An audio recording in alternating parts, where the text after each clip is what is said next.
اور اب فیملی والے تو میرا مطمئن ہے کہ وہ سمجھتے ہیں بس ٹھیک ہے جدھر جائے جو کام کرے وہ تو نہیں، لیکن اس سے مجھے کافی مطلب پرابلم بھی پیدا ہوئے، جو بچوں کی تعلیم کا بھی مسئلہ ہوا، اور اسی طریقے سے باقی جو ذاتی گھریلو معاملات ہوتے ہیں، ضروریات ہوتی ہیں اس کے لیے. لیکن شروع میں الحمدللہ میرے بھائی اللہ تعالیٰ ان کے غریق رحمت فرمائے حاجی محمد اسماعیل صاحب، اور اسی طریقے سے جو دوسرے میرے بھائی انگلینڈ میں حاجی اختر صاحب ہیں، اور دوسرے حاجی محمد اسرائیل صاحب، حاجی داؤد صاحب فوت ہو گئے، تو یہ مجھے شروع سے سپورٹ کریں. جوائنٹ فیملی سسٹم تھا ہمارا، اور جو فنانشل سپورٹ وہ کرتے تھے شروع سے، کیونکہ مجھے انگلینڈ میں بھی انہوں نے بلایا تھا، میں تعلیم کے لیے گیا تھا 75 سے 79 تک میں باہر رہا.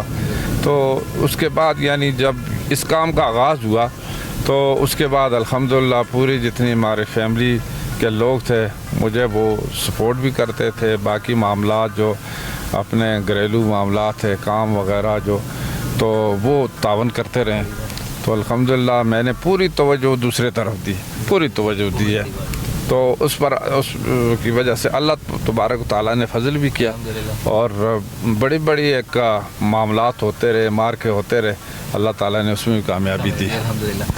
سردار صاحب آپ کے بارے میں سنا ہے کہ آپ واک کا بہت شوق رکھتے ہیں، اور واک کے لیے آپ نتھیا کرتے ہیں، تو اس بات میں کتنی صداقت ہے؟ وہ اس وقت جب میں اسٹوڈنٹ تھا تو اس وقت میں ضرور جاتا تھا. جب میں ایبٹ آباد میں پڑھتا تھا تو نتھیا گلی میں واک کے لیے، نتھیا گلی تو خیر اتنا نہیں گیا، صرف 1-2 دفعہ میں گیا. اچھا جی ہاں. لیکن باقی چونکہ ہم ایبٹ آباد کالج سے لے کر منڈیاں تک، اور آگے جو میاں دی سہری، جس طرح یہ سردار مقصود کا گھر، ان کے والد صاحب اللہ بخشے محبت صاحب، جی ہاں، تو ان کے آنا جانا رہتا تھا. تو اکثر ہم پیدل وہاں تک آتے تھے اور جاتے تھے. اور اس کے بعد چونکہ علاقہ جب گاؤں میں جاتا تھا وہ بھی پیدل ہوتا تھا. اور پھر اس کے بعد جس وقت میں پریکٹیکل لائف میں آیا، پالیٹکس میں، تو میرے حلقے میں اکثر جو مجھے جانا پڑتا، پیدل ہی جانا پڑتا. کوئی سڑکیں نہیں تھی، کوئی آمد رفت اور کوئی ذریعہ نہیں تھا، پیدل ہی جاتے تھے. تو اس سے میری واک بھی ہوتی تھی اور ضرورت بھی پوری ہوتی تھی، دونوں چیزیں. سردار صاحب، جالگری سے ایوانوں تک کا سفر کیسا تھا؟ کتنا مشکل تھا؟ آپ ایک ظاہر ایسی فیملی سے بلانگ کرتے تھے جو کہہ رہے ہیں کہ فنینشلی بہت زیادہ اسٹرانگ نہیں تھے. کتنا مشکل تھا یہ سفر، اور اس کے بارے میں ہم کچھ بتائیے. دیکھیں جی، سب سے زیادہ جو پرابلم یہی ہوتا ہے کہ جو فنینشلی جو جس شخص کو اگر زیادہ سہولت فراہم نہیں ہوتی تو اس کے لیے تو بہت مشکل ہوتا ہے پلاننگ کے اعتبار سے. لیکن مجھ پر اللہ نے خاص کرم کیا. میں اللہ تبارک و تعالیٰ کا جتنا بھی شکر ادا کروں کام ہے. تو میں جب 4 سال کا تھا تقریباً میرے والد صاحب فوت ہو گئے. تو اس کے بعد میرے بڑے بھائی حاجی محمد اسماعیل صاحب رحمۃ اللہ علیہ نے میری بڑی مطلب سپورٹ کی، سرپرستی کی، میری پرورش کی. میری والدہ حیات تھی، انہوں نے کی. میرے دوسرے بھائی جو تھے جو باہر انگلینڈ ہیں، انہوں نے وہاں سے مجھے مطلب کبھی بھی یہ احساس مجھے نہیں ہوا کہ میری جو ہے وہ کفالت کرنے والا کوئی نہیں. اللہ کے فضل و کرم سے، کیونکہ وہ بھی مذہبی ذہن رکھنے والے لوگ تھے. میری تربیت بھی تقریباً اسی طریقے سے ہوئی ہے، شروع سے مذہبی طریقے سے. تو میں پرائمری سکول جالگری میں پڑھا، پھر اس کے بعد بٹل میں ہائی سکول میں داخل ہوا، اس کے بعد انٹرمیڈیٹ کالج مانسیرہ میں ہوا، اور اس کے بعد ڈگری کالج ایبٹ آباد میں، اور اس کے بعد مجھے یو کے بھی اسٹڈی کے لیے جانے کا موقع ملا. تو یہ سارا جو سلسلہ تھا یہ اللہ تعالیٰ اس کے اسباب پیدا فرماتے رہے، اور میں سمجھا ہی نہیں کہ جس طریقے سے میں جاتا رہا. اور اس میں اللہ کی کرم نوازی، اور پھر جو میرے والدین کی، جی تو جی میں ہاں اس میں کوئی شک نہیں کہ اللہ تعالیٰ نے خاص مطلب ہے مجھے اس کے لیے چنا، میرے ذمہ یہ کام لگایا. تو یہ میری اپنی کوئی ذاتی اس طرح کی بات نہیں ہے، بلکہ اللہ کا کرم تھا. جی ماشاء اللہ. سردار صاحب، ایک اور اہم سوال، مانسیرہ کے جو لٹریسی ریٹ اپروکسیمیٹ 36% ہے. تو سر ایجوکیشنل گروتھ ایجوکیشنل ڈیولپمنٹ پہ آپ نے کچھ سوچا ہے سر؟ کیونکہ آپ تو ماشاء اللہ کافی ٹائم سے اب ظاہر ہے مانسیرا میں آپ لیڈ کر رہے ہیں. جی جی جی دیکھیں جی لٹریسی ریٹ کو بڑھانے کے لیے تو ضرور بنیادی جو چیزیں ہیں وہ یعنی تعلیم جو پرائمری تعلیم ہے اس کے لیے جو وسائل بھی پیدا کرنے, پھر یعنی جو سہولت فراہم کرنی, سکول بنانے. تو جن علاقوں میں پہلے یعنی دیہاتوں میں بہت کم سکول ہوتے تھے اور ہائی سکول اور مڈل سکول بھی دور ہوتے تھے, تو الحمدللہ کہ میں نے اس پر خاص توجہ دی ہے اور اللہ کے فضل و کرم سے جہاں پہلے ایک سکول ہوتا تھا اب وہاں 5-6 سکول ہیں ایریا میں. جہاں پہلے پرائمری ہوتے تھے ابھی وہاں مڈل سکول ہیں, ہائی سکول ہے. میں جس طرح صرف پہلے آپ کو مثال علاقہ کونچ کی دیتا ہوں, جہاں پہلے مطلب صرف ہائی سکول بٹل ہوتا تھا, میں اسی میں پڑھا ہوں. لیکن اب الحمدللہ اس ایریے میں بٹل, ایلکوٹ اور اس کے سے چھتر پلین, پھر آگے آل وغیرہ کوٹلی تک, کوٹلی والا تک اب 10 ہائی سکول ہیں, 2 ہائر سیکنڈری سکول ہیں اور اسی طریقے سے کئی مڈل سکول ہیں, بہت سارے مڈل سکول ہیں. پرائمری سکول بھی ہر گاؤں میں ہیں اور ہر تقریباً محلے میں ہیں. تو یہ یعنی اسی مقصد کے لیے ہم نے زیادہ تر تعلیم پر, کیونکہ وہاں پہ ذریعہ تعلیم تھا نہیں تھا, اور شہروں میں تو چلو پرائیویٹ سیکٹر میں بھی تعلیم حاصل ہو سکتی ہے, لیکن دیہاتوں میں یہ رجحان ہے بھی نہیں اور دیہاتوں میں لوگوں کے اتنے وسائل بھی نہیں. تو اس کے لیے صرف جو ہے پبلک سیکٹر میں سرکاری طور پر جو بھی اگر سکول بنایا جائے گا تو اس سے تعلیم دلائی جا سکے گی. تو اب الحمدللہ کہ کافی حد تک اس میں بہتری آئی ہے. جو لٹریسی ریٹ آپ بتا رہے ہیں نا جی, ہم سے پہلے یعنی اس وقت بہت کم تھا, اب 36% ہے. اس وقت غالباً میرا خیال ہے کچھ 17-18% تھا. جی جی اتنا ہے, تو اس میں گروتھ آئی ہے. جی ہاں اس میں گروتھ آئی ہے. اور اس طرح پورے ضلع میں جس طرح تحصیل بالا کوٹ میں یہ صورتحال, سرن ویلی میں صورتحال, تناول میں یہ صورتحال تھی, لیکن ہر جگہ یعنی اس میں گروتھ آئی ہے, بہتری بھی آئی ہے. اب بھی مزید بھی اس کی ضرورت ہے. یہ نہیں کہ میں تو اس کے لیے کئی دفعہ یہ مطالبہ کرتا رہا ہوں کہ ایجوکیشن کے لیے بجٹ میں زیادہ پروویژن رکھی جائے اور اس کو زیادہ ترجیح دی جائے تاکہ ہماری جو پاکستانی قوم ہے وہ 100% تعلیم یافتہ بن جائے. اور اس کے لیے جو پسماندہ علاقے ہیں ان کو ترجیح دینا چاہیے. تو پسماندہ علاقوں کو زیادہ اگر ترجیح دی جائے گی تو ظاہر ہے کہ لٹریسی ریٹ اپ ہوگا, اس کو زیادہ مطلب ہے بڑھایا جا سکے گا, تو گروتھ اس میں آئے گی. جس طرح شہری علاقوں میں تو خیر سرکاری اور پھر پرائیویٹ سیکٹر میں سکول بھی ہیں اور اس کے لیے ذرائع بھی ہیں, لیکن جو دیہاتی علاقے ہیں, پہاڑی علاقے, وہاں پر صرف اور صرف سرکاری طور پر ہی اس گروتھ کو زیادہ کیا جا سکتا. جی تو ناظرین آپ نے دیکھا کہ آج کا دن ہم نے گزارا سردار یوسف صاحب کے ساتھ. پہلے ہم بیسیاں گئے, اس کے بعد بالا کوٹ, مختلف جگہوں پہ انہوں نے جلوس میں بھی شرکت کی, کچھ دعائیں کی. اس کے بعد ابھی ہم ان کے گھر واپس آئے ہیں. انہوں نے بہت پرتکلف کھانا ہمارے لیے ارینج کیا, ہم ان کا شکریہ ادا کرتے ہیں. سردار صاحب بہت شکریہ, آج کا دن آپ نے ہمیں دیا اپنے قیمتی وقت میں سے. میں حسنین صاحب آپ کا بھی اور چودھری نعیم صاحب کا بھی اور ہزارہ نیوز 1 کا شکریہ ادا کرتا ہوں کہ آپ تشریف لائے اور پورا دن ہمارے ساتھ گزارا. بڑی اچھی گفتگو بھی ہوئی اور الحمدللہ آپ نے دیکھا کہ عوامی پروگرام میں بھی آپ شریک ہوئے, ریسیپشن بھی ہوئی, اس میں بھی آپ شریک ہوئے. پورا دن آپ نے ہمیں جو دیا مجھے بڑی خوشی ہوئی ہے اور بہت ساری میری عزت افزائی بھی ہوئی ہے. میں آپ کا خصوصی شکریہ ادا کرتا ہوں اور میری دعا ہے کہ آپ کے چینل کو بھی اللہ مزید ترقی دے, آپ کو بھی زیادہ ترقی دے اور کامیابیاں نصیب فرمائے. بہت شکریہ. بہت شکریہ ناظرین, آپ نے پروگرام دیکھا ہمارا. انشاءاللہ اسی سلسلے کو ہم برقرار رکھیں گے, فیوچر میں بھی دیکھتے رہیے گا ہمارا نیوز چینل. اجازت دیجیے حسنین سواتی کو. السلام علیکم.